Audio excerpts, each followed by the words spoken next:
नमस्कार। मैं professor M Saul Hamid, Hindi विभाग, अलीगढ़ मुस्लिम यूनिवर्सिटी अलीगढ़। पाठ्यक्रम अनुवाद आवश्यकता और स्वरूप, इसके अंतर्गत हम सप्ताह 3 व्याख्यान 14 परिभाषाओं में निहित अनुवाद अर्थ, स्रोत और लक्ष्य भाषा संबंध, इसके अंतर्गत पाश्चात्य विद्वानों की परिभाषा 2 पर आज हम विचार करेंगे और इस पर मैं व्याख्यान दूंगा। इससे पहले पाश्चात्य विद्वानों की परिभाषा 1 पर हम कुछ विद्वानों के मत देखें, विचार देखें। हम आगे और विद्वानों के विचार देखेंगे। सूसन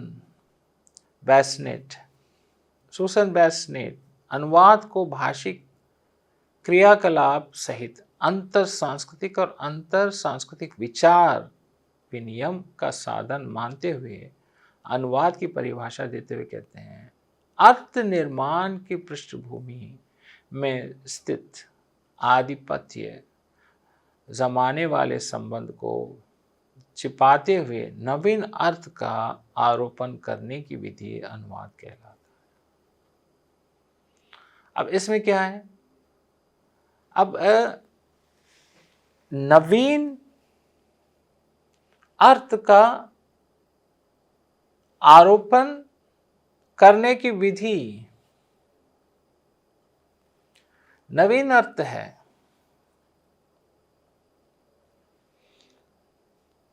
क्यों? क्योंकि जब हम शब्दों का चयन करेंगे, कोई एक प्राचीन ग्रंथ है, उसका अनुवाद हम कर रहे हैं,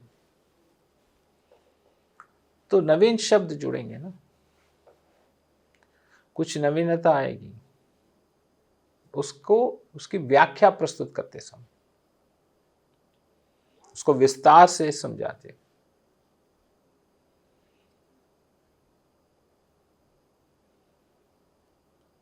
तो यहां इनका मत कुछ इस प्रकार है।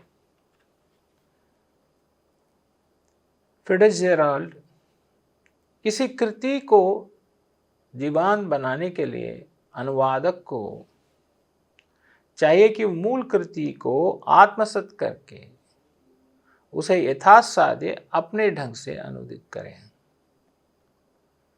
यूं तो अनुवाद में मूल से अधिक स्वतंत्रता लेना अच्छा नहीं है होता, फिर भी जीवित कृत कुत्ता मरे शेर से कहीं अच्छा होता है। अब यहां पे इन्होंने ये कहा है कि मूल से अधिक स्वतंत्र लेना अच्छा नहीं है, लेकिन फिर भी जीवित कुत्ता मरे शेर से अच्छा होता है। क्यों ये कह रहे हैं? मूल कृति को यथासाध्य करके उसे यथासाध्य अपने ढंग से अनुदित करें, मूल कृति की आत्मा को अनुदित करें। तो जब उसको अपने ढंग से, अब यहां पे अपने ढंग से अनुवादक को कुछ जोड़ने या घटाने की अनुमति नहीं है, लेकिन आप जब अभिव्यक्त कर रहे हैं तो उस अभिव्यक्ति में कुछ उस भाषा का भी प्रभाव होता है जो लक्ष्य भाषा का प्रभाव होता है। तो उस अभिव्यक्ति में आप देखेंगे कि आपको कुछ छूट ले लेते हैं, छूट मिल जाती है। मैथ्यू अर्नोल्ड, इन्होंने अनुवाद के संबंध में विचार व्यक्त करते हुए कहा है कि अनुवाद का मुख्य गुण मूल निष्ठता है, किंतु उसे ना तो अत्यधिक मूलनिष्ठ होना चाहिए, ना ही अत्यधिक मूल मुक्त होना चाहिए।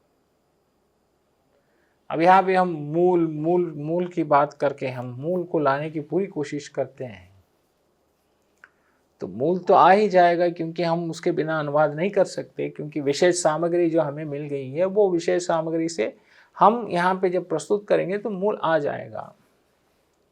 लेकिन इतना ना कर किया जाए कि वो वहाँ से हट ही जाए, जो हम बोलना चाहते हैं उसको लाने की कोशिश पूरी कर लेंगे, और इतना सावधानी नहीं होनी चाहिए कि जो है वो हट ही जाए अपने उद्देश्य से। दूसरा, अनुवाद ऐसा होना चाहिए कि उसे सुना या पढ़कर वही प्रभाव पड़े जो मूल के स्रोत या पाठकों को पढ़ता रहा हो। जिस तरह से पाठ को पढ़ रहा होगा, स्रोत भाषा का पाठक, वही प्रभाव लक्ष्य भाषा में भी आना चाहिए।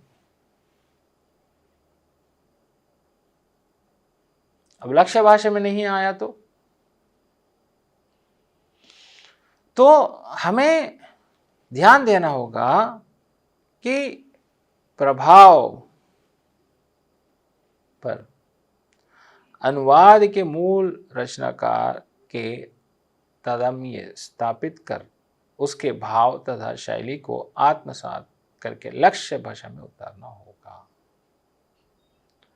भाव और शैली पर ध्यान दिया गया है कि उसके भाव और शैली को ध्यान करके हमें लक्ष्य भाषा में उतारना चाहिए।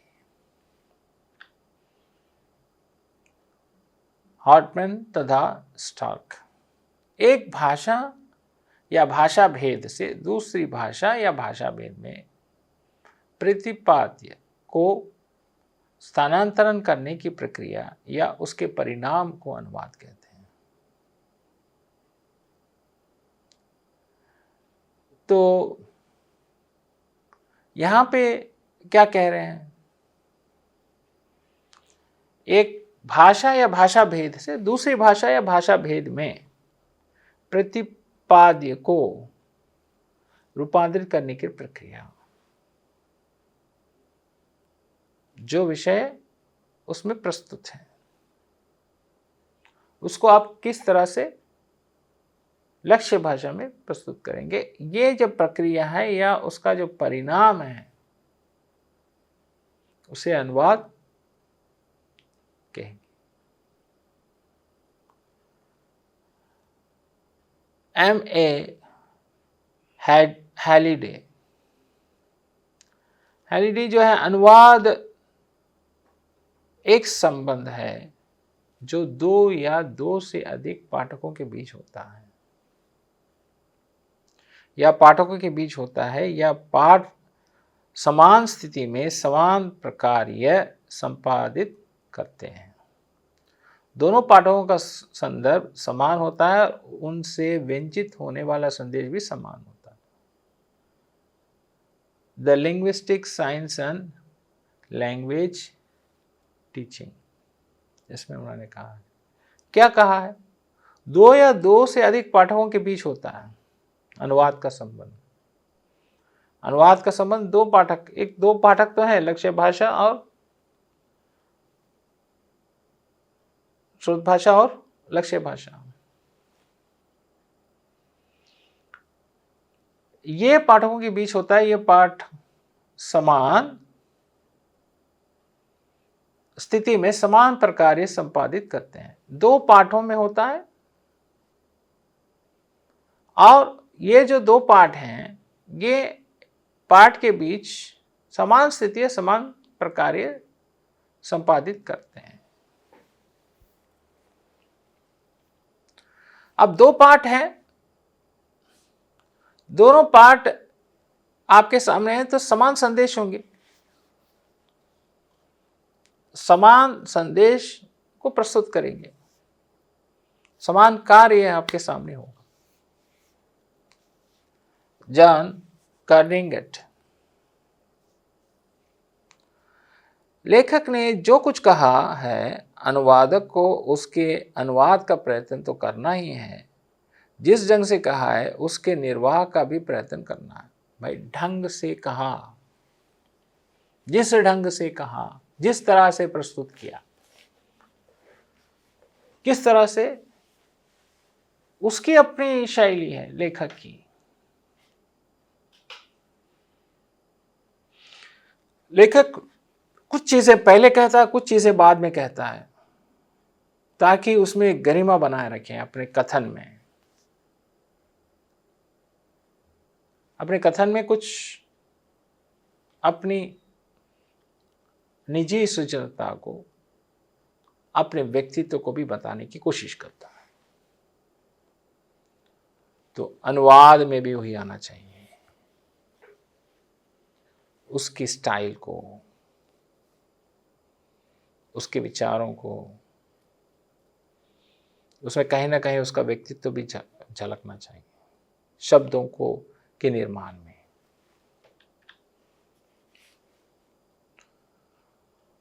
For instance, translation is the transference of the content of a text from one language into another, bearing in mind that we cannot always dissociate the content from the form. एक भाषा की पाठ्य सामग्री के तत्वों को दूसरी भाषा में स्थानांतरित कर देना अनुवाद कहलाता है। ये ध्यातव्य है कि हम तत्व या कथ्य को संरचना में हमेशा अलग नहीं कर सकते, या किसी एक भाषा के पाठ की विषय वस्तु को दूसरी भाषा में पाठ में अंतरित करना अनुवाद है। तो ये इनका कथन है कि विषय वस्तु को दूसरी भाषा के पाठ में अंतरित करना अनुवाद। डायनिक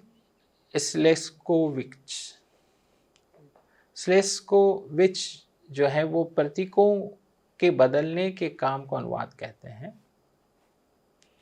एक भाषा के चिन्हों के सार्थक समूह को दूसरी भाषा के चिन्हों के सार्थक समूह में बदलना ही अनुवाद है।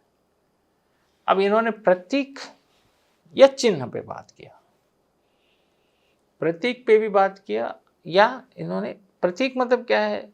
चिन्ह है जो किसी चीज को, किसी अर्थ को, अभिप्राय एवं शैली को दृष्टिगत रखते हुए स्रोत भाषा की सामग्री को रूपांतरित भाषा में प्रयुक्त एवं अभिप्राय को दृष्टिगत रखते हुए, उसको दृष्टि में रखते हुए स्रोत भाषा की सामग्री को रूपांतरित भाषा में, जिस भाषा में रूपांतरित करेंगे वहां हमें स्वाभाविक समानार्थक रूप को प्रस्तुत करना है। हमारे अर्थ विचार में भाषा का गुण है। किसी भी स्रोत भाषा के पाठ या अर्थ अपना होता है और लक्ष्य भाषा के पाठ का अर्थ भी अपना होता है। तो यहां पे हम सहज रूप से अनुवाद करेंगे। मैथ्यू ऑर्नोट, अनुवाद ऐसा होना चाहिए कि उसका वही प्रभाव पड़े जो मूल का उसके पहले स्रोतों पर पड़ा हो। वही होना चाहिए जो पहले, जो प्रभाव श्रोताओं पर पड़ा, जब अनुवाद को पढ़ेगा उसको, उस पर भी वही प्रभाव होना चाहिए। सैमुअल जॉनसन, अनुवाद मूल के भावों की रक्षा करते हैं, उसे दूसरी भाषा में बदल देना है।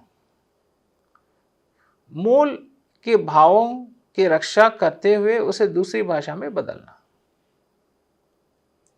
अलेक्जेंडर फ्रेजर टिटलर क्या कहते हैं? अनुवाद में मूल का संपूर्ण भाव समाहित होना चाहिए।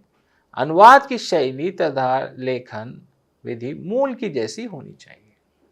मूल पर इन्होंने अपना विचार प्रस्तुत किया है।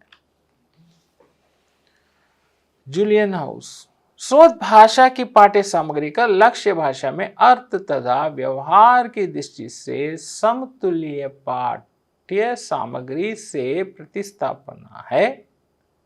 मौखिक सामग्री का अनुवाद आशु अनुवाद कहलाता है।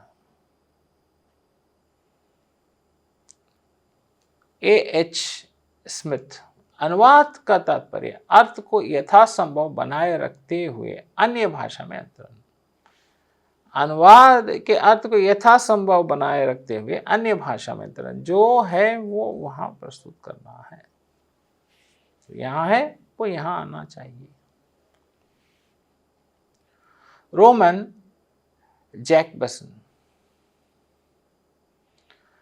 समस्त प्रकार का अनुवाद कार्य आलोचनात्मक व्याख्यान है। जितने भी कार्य हैं अनुवाद के वो आलोचनात्मक व्याख्यान है।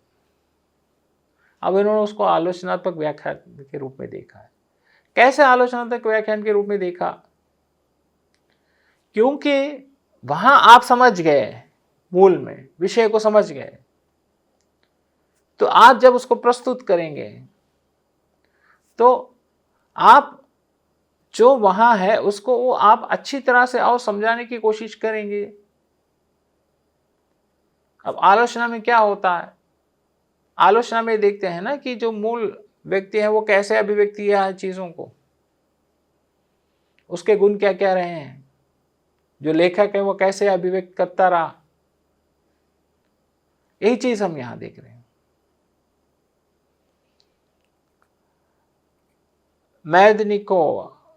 मैदनिकोवा ने अनुवाद एक तरह से टीका टिप्पणी करता है। अब उसी आलोचना पर ही यहां भी बात हो रही है। मैदनिकोवा ये कह रहे हैं कि टीका टिप्पणी करना अनुवाद है। क्योंकि अगर मूल में कुछ अस्पष्ट नहीं है तो यहां अनुवाद में स्पष्टता हो जाएगी। यहां अनुवादक कुछ अपना दायित्व निभाता है ताकि लक्ष्य भाषा के पाठकों को स्पष्ट मिले, स्पष्टता हो जाए।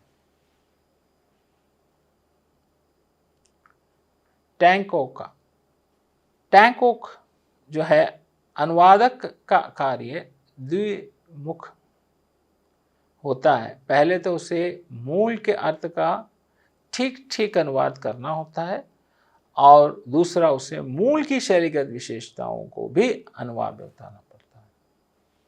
मूल के अर्थ को ठीक ठीक अनुवाद करना, मूल की शैलीगत विशेषताओं को अनुवाद में उतारना। मूल और शैली, मूल और शैली को प्रस्तुत करना।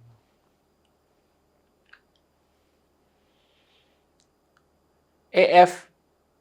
टिटलर, अनुवाद में मूल का विस्तार तो पूरी तरह उतरना ही चाहिए, साथ ही उसकी शैली और लेखन की रीति भी वही होनी चाहिए जो मूल में थी।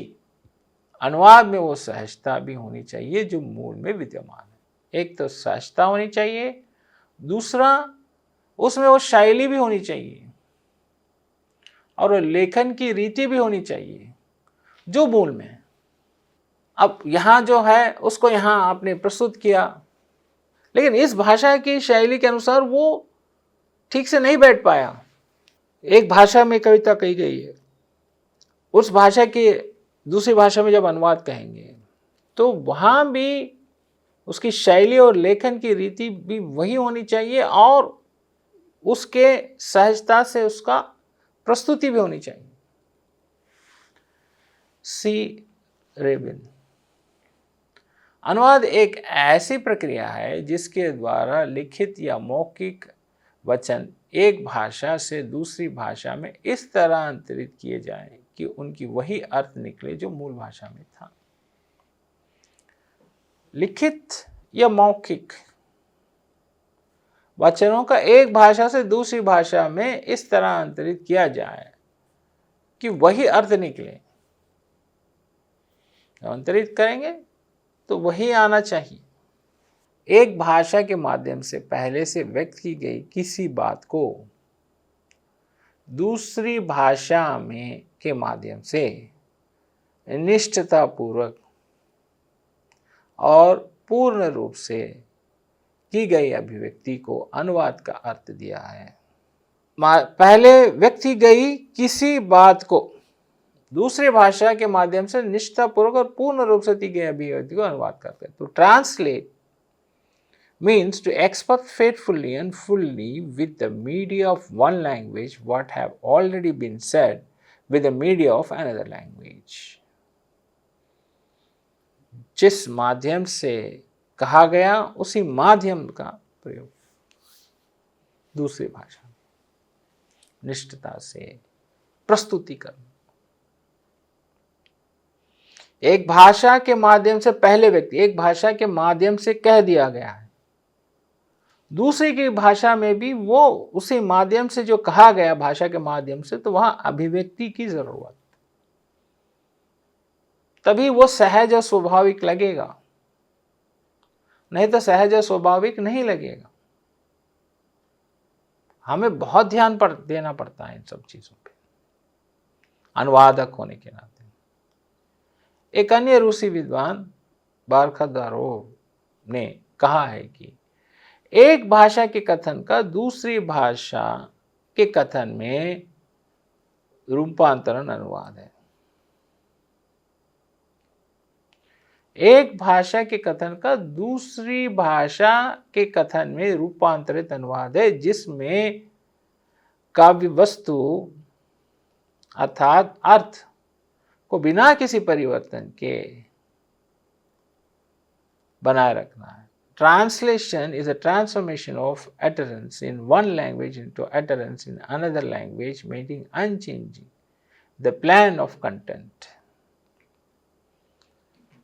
Plane of content, unchanging the plane of content. Content को change नहीं करना। Transformation from one language to another. भाषा के कथन में रूपांतरण। कथन जो कहा है, जो कथन है उसी कथन को यहां पे प्रस्तुत करें, तभी जाके वो एक हमारे सामने एक अनुवाद के रूप में हमारे सामने आएगा। तो हम पाश्चात्य विद्वानों के मत विचार अनुवाद के अर्थ को लेकर उनकी परिभाषाएं देखी और उनकी परिभाषाओं में उन्होंने किस तरह के अर्थ लिखे हैं ये हमने देखा। तो ये जो अर्थ इन्होंने लिखे हैं और इसको जो इन्होंने समझाने की जो कोशिश की है, इससे हम अनुवाद की प्रक्रिया को अच्छी तरह से समझ पाएंगे। अनुवाद करते समय किन किन बातों पर ध्यान देना है ये हम समझ पाएंगे। सभी पाश्चात्य विद्वानों ने मूल पर ध्यान दिया है, अभिव्यक्ति पर ध्यान दिया है, शैली पर ध्यान दिया है, संदेश पर ध्यान दिया है, विषय पर ध्यान दिया है, ताकि वो लक्ष्य भाषा में प्रस्तुत हो। साथ साथ लक्ष्य भाषा की प्रकृति को भी ध्यान में रखने के लिए कहा है, जहां पे वो अभिव्यक्ति हो, सहज हो और वहां पे उसका प्रभाव भी हो। तो इन सब विद्वानों का ये मत है कि अनुवाद जब किया जाए तो स्रोत भाषा से लक्ष्य भाषा में जब किया जाए तो वहाँ अनुवादक को बहुत सारी बातों को ध्यान रखते हुए करना चाहिए, ताकि पाठकों को ऐसा लगे कि जो स्रोत भाषा की सामग्री पढ़ने वाले पाठकों को जिस तरह का अनुभव होता है, जिस तरह का रस मिलता है, जिस तरह की आत्मतृप्ति मिलती है, वही चीज़ लक्ष्य भाषा में भी उनको मिले। लक्ष्य भाषा में भी उनको उसी तरह का एक स्वाद मिले जो स्रोत भाषा में। इसलिए ये सब विचारक इस पर ध्यान दे रहे हैं और शब्द प्रति शब्द या शब्द अनुवाद पर इनका विचार नहीं है। हाँ, इन्होंने ये कहा है कि भाषा विज्ञान को भी ध्यान रखते हुए अनुवाद करें, क्योंकि भाषा का वैज्ञानिक अध्ययन जरूरी है और अनुवाद करते समय दोनों भाषाओं का वैज्ञानिक अध्ययन होना जरूरी है। दोनों के अध्ययन के बिना, वैज्ञानिक अध्ययन के बिना वो हम अच्छी तरह से प्रस्तुत नहीं कर पाएंगे, क्योंकि भाषा की प्रकृति और संरचना उस भाषा के प्रयोग से है और उस क्षेत्र से है, उसके भौगोलिक कारणों से है। साथ साथ ये भी जोड़ा गया है कि सामाजिक, सांस्कृतिक और राजनीतिक कारणों से भी जो है भाषा में एक तरह का एक प्रभाव रहता है। तो हमें लग रहा है कि ये सब परिभाषाएं और उसमें जो अर्थ हैं वो उन सब पर हमें ध्यान देना चाहिए कि ताकि हमें एक अच्छा अनुवाद मिल सके। एक अच्छा अनुवाद की हमें ज़रूरत है। अगर हम अनुवादक बनना है हमें, तो इन बातों पर हमें ध्यान रखना है। अगर इन सब को हम ध्यान रखते हुए अनुवाद करेंगे तो अनुवाद हमारा बहुत अच्छा होगा। तो इसलिए अनुवादक की भूमिका बहुत महत्वपूर्ण है। आगे के व्याख्यान में और हम विस्तार से अनुवाद से संबंधित और भी विषयों पर चर्चा करेंगे। आज का व्याख्यान यहीं समाप्त होता है। संदर्भ पुस्तक एवं ग्रंथ का अन्य प्रकाशन अनुवाद विज्ञान सिद्धांत एवं प्रबोधिनी भुवना तिवारी और अनुवाद विज्ञान की भूमिका कृष्ण कुमार गोस्वामी, डॉक्टर विजेंद्र प्रताप सिंह अनुवाद सिद्धांत और व्यवहार। वेबसाइट पर उपस्थित कई अन्य प्रकाशन, इन सब से बहुत सारी सामग्री संदर्भ के रूप में जोड़ी गई है, ली गई है और इसमें प्रयोग किया गया है। उदाहरणों को इन सब पुस्तकों और इन वेबसाइट के प्रकाशनों से लिया गया है ताकि हमारा व्याख्यान एकदम आपको समझ में आए और वो एक सरलता से आप उसको समझ पाएँ और ये व्याख्यान जो है हमारा वो एक अच्छा फल दे पाए, आप में एक समझ बिठा पाए। तो आज का व्याख्यान यहीं समाप्त होता है। आप सबको धन्यवाद। नमस्कार।